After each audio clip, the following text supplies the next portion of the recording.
Très bien, maintenant les loups-garous se réveillent. Les loups-garous vont me dire leur prochaine victime. Cette personne-là, très bien, très bon choix. Les loups-garous se rendorment. Le village se réveille. C'est le loup-garou, lui, et lui, et lui. Et c'est tout. Salut la meute, c'est Raph. Salut la meute, c'est Jules, j'espère que ça va bien. Aujourd'hui, on va faire le top 5 des pires parties de loup-garou. Et en plus, on a déjà fait du coup notre numéro 1, c'est... Les tricheurs. Les tricheurs et les parties avec des vraies petites filles aussi. Ouais, il y a les fausses petites filles, donc les personnes qui s'improvisent petites filles et qui s'autorisent à regarder la nuit. C'est toi le loup, Jules, je l'ai vu. Et on a les vraies petites filles qui font pareil en fait finalement. Mais légalement. Légalement, elles voient qui sont les loups et au réveil. Bon bah les loups-garous ce sont lui et lui. Et à côté t'as le MJ en mode ah bah attendez, je crois qu'on va pas la jouer celle-là. La partie est complètement gâchée si au premier tour tous les loups-garous sont révélés au grand jour parce que bah ils valent plus grand chose la journée. Du coup on a fait 30 minutes d'explication, 40 minutes de nuit et... C'est ça, c'est genre... Alors ce rôle-là c'est... Un quoi? Gagner tour 1, au secours. Au secours.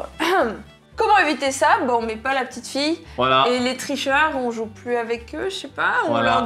leur dit stop, stop. Ou alors on leur enlève les globes oculaires.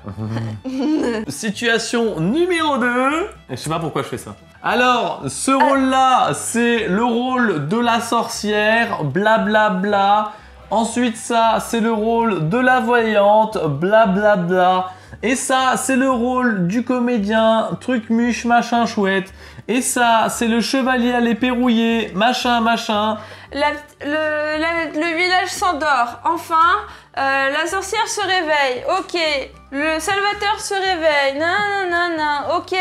La voyante se réveille. Attendez, je vais faire le tour pour toucher toutes les cartes pour pas que vous sachiez. Ok, les loups-garous, les sœurs... Les comédiens, le corbeau. Ah mais il y a 15 000 joueurs dans cette partie. Il y en a juste 15, mais du coup t'appelles 15 rôles. Et là, le village se réveille et oh, l'ange est mort. La partie est terminée. Les 40 meilleures minutes de votre vie. Jamais, jamais, au grand jamais, t'expliques 15 000 rôles si c'est pour que la partie se termine tour 1. Jamais. C'est horrible ces parties-là. Hyper frustrant. Et du coup, qu'est-ce que tu fais à ce moment-là? Tu recommences une partie avec la même compo, histoire de pas réexpliquer.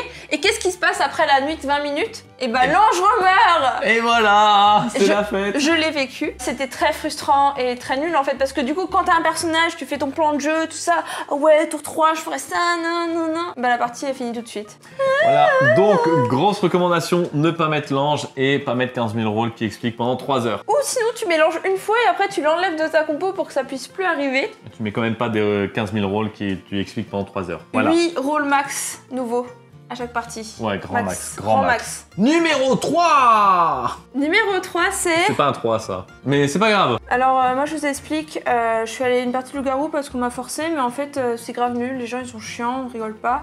Par contre je suis chasseur, j'ai vite fait entendu que lui il était innocent mais je l'aime pas. Et du coup bah on me tue parce que je suis sur mon téléphone et du coup je le tue.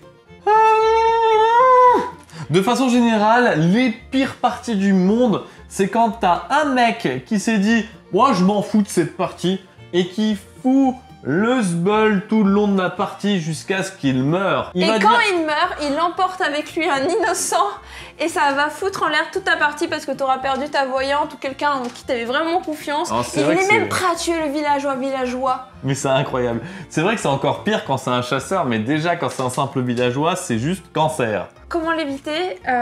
Déjà, ne force pas les gens à jouer. Oui, c'est ça, on force pas les gens à jouer, puis j'ai envie de dire, il y a des moments, faut savoir être cruel. Moi, je pense que les prochaines parties que je fais, je n'hésiterai pas à mettre dehors quelqu'un qui est pas là pour s'amuser, qui est pas là pour jouer, qui fait n'importe quoi. À un moment, faut dire, bon, pause à la partie. Toi, j'aimerais bien que tu joues sérieusement la partie. T'es en train de gâcher la partie de 15 autres personnes autour de la table, donc s'il te plaît, joue sérieusement ou sors. Récemment, un MJ américain m'a justement dit, n'hésite pas à foudroyer un joueur qui fout en l'air une partie. Voilà. Foudroyer, bon, c'est-à-dire éliminer...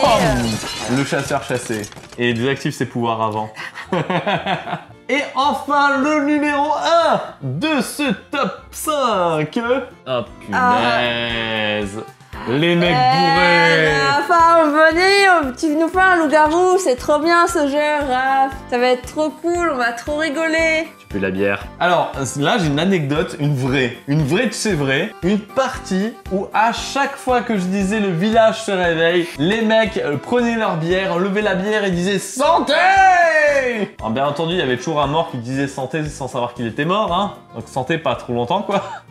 J'ai une partie aussi avec des gens bourrés. Il y avait aussi un groupe de gens pas bourrés dans le lot. Et du coup, à chaque fois, il leur disait de se taire, mais ils se taisaient jamais.